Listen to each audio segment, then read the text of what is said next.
Merci Olivier pour cette annonce dynamique. Madame, monsieur, bonsoir, bienvenue dans Cap sur l'Elysée. À moins de 50 jours du premier tour de la présidentielle, Emmanuel Macron prend la tête du sondage Harris, devançant Marine Le Pen d'1 point.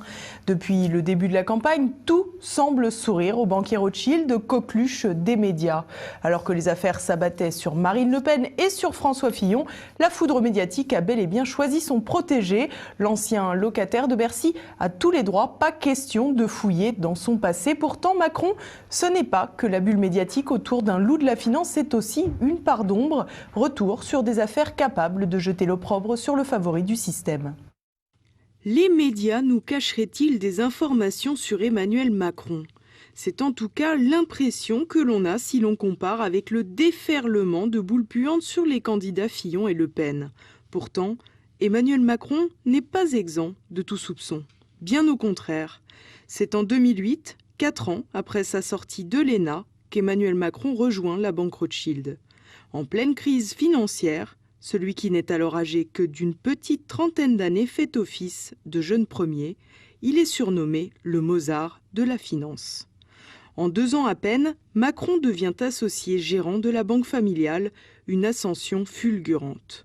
En 2012, le jeune carnassier rencontre le patron de Nestlé, Peter Brabeck, lequel le charge de gérer les laits infantiles du laboratoire Pfizer. La transaction s'élève à 9 milliards d'euros. Avec ce coup, Macron touche le gros lot.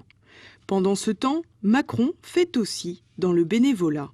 Il conseille dans ce cadre la Société des rédacteurs du Monde quand le trio Berger-Pigasniel s'apprête à racheter le quotidien.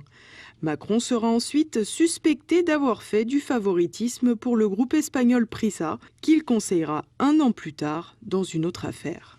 Pendant ce temps, Macron aurait également été vu avec Alain Minc, président du conseil de surveillance du Monde à cette époque. En août 2014, le jeune premier fait son entrée à Bercy et déclare donc son patrimoine. Surprise, il ne s'élève qu'à 156 000 euros, un appartement, 2 assurances-vie, une voiture et surtout une dette de près d'1 million d'euros. Le total restant est étonnamment faible et contraste avec les 3,3 millions que Macron aurait perçus entre 2009 et 2014. Son porte-parole Sylvain Faure balaie les interrogations en expliquant que Macron aime dépenser de l'argent, un peu court comme argumentation. C'est d'ailleurs pour cette raison que Paul Moumbard, candidat des Maires en colère, Jean-Philippe Allenbach, président du mouvement Franche-Comté, et Serge Grasse, président de l'Union civique des contribuables citoyens, ont alerté la haute autorité pour la transparence de la vie politique, sans grand succès.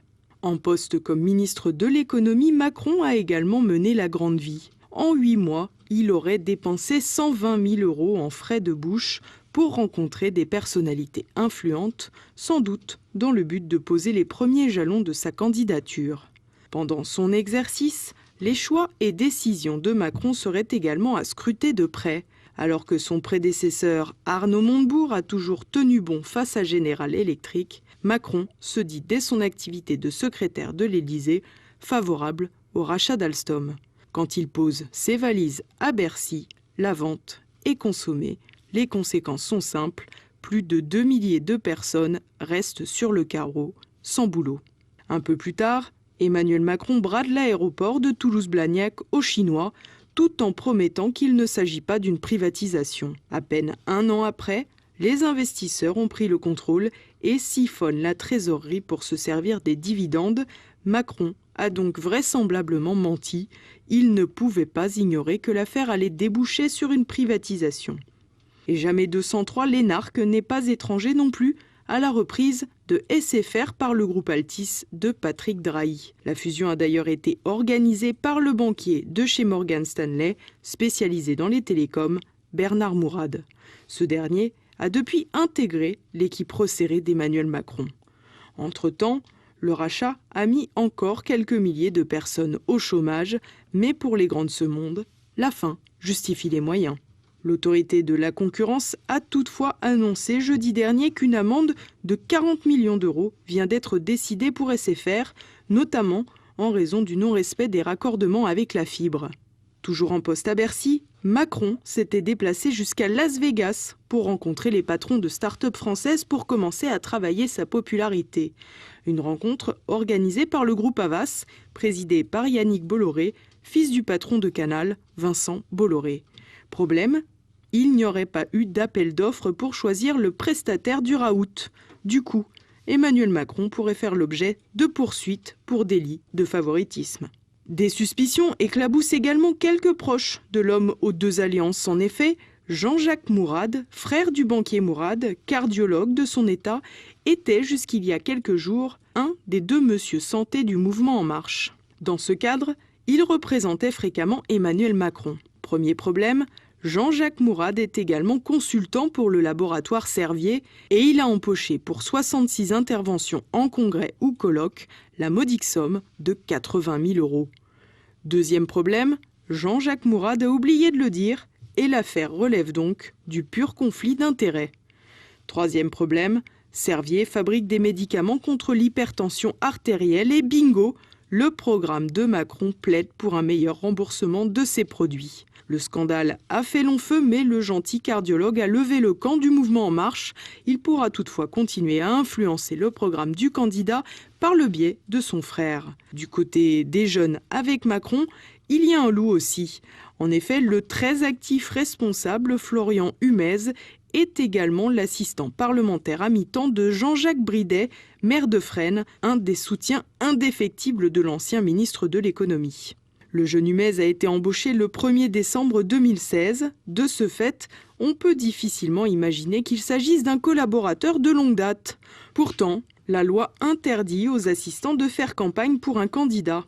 Ah, décidément, sacrés assistants. Pour finir, toujours bercé dans l'argent, Emmanuel Macron fait apparaître des comptes bien modestes pour son mouvement. N'étant pas un parti, En Marche ne bénéficiera pas des dotations de l'État. Pourtant, son budget de campagne est fixé à 17,5 millions.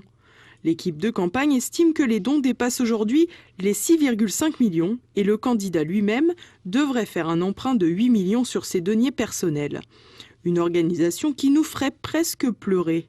D'ailleurs, Macron se plaît à répéter à qui veut l'entendre qu'aucune entreprise ne finance son mouvement conformément à la loi. Pourtant, de récentes informations laisseraient entendre que les choses sont moins claires. En effet, le Mozart de la finance n'a pas oublié ses pairs de chez Rothschild et l'entreprise familiale n'aurait pas hésité à donner un coup de main au fils prodige. La direction de la banque aurait envoyé un message à une sélection dorée de banquiers parisiens pour organiser un cocktail avec Emmanuel Macron. Le message était d'ailleurs assorti d'une demande de confidentialité. Tu m'étonnes. L'afterwork sur les Champs-Élysées des élites financières a quand même des sacrées allures de levée de fonds. Mais bien sûr, rien n'est avéré et les médias sont trop occupés à creuser d'autres affaires, moins importantes certes, mais sans doute plus en accord avec leur direction.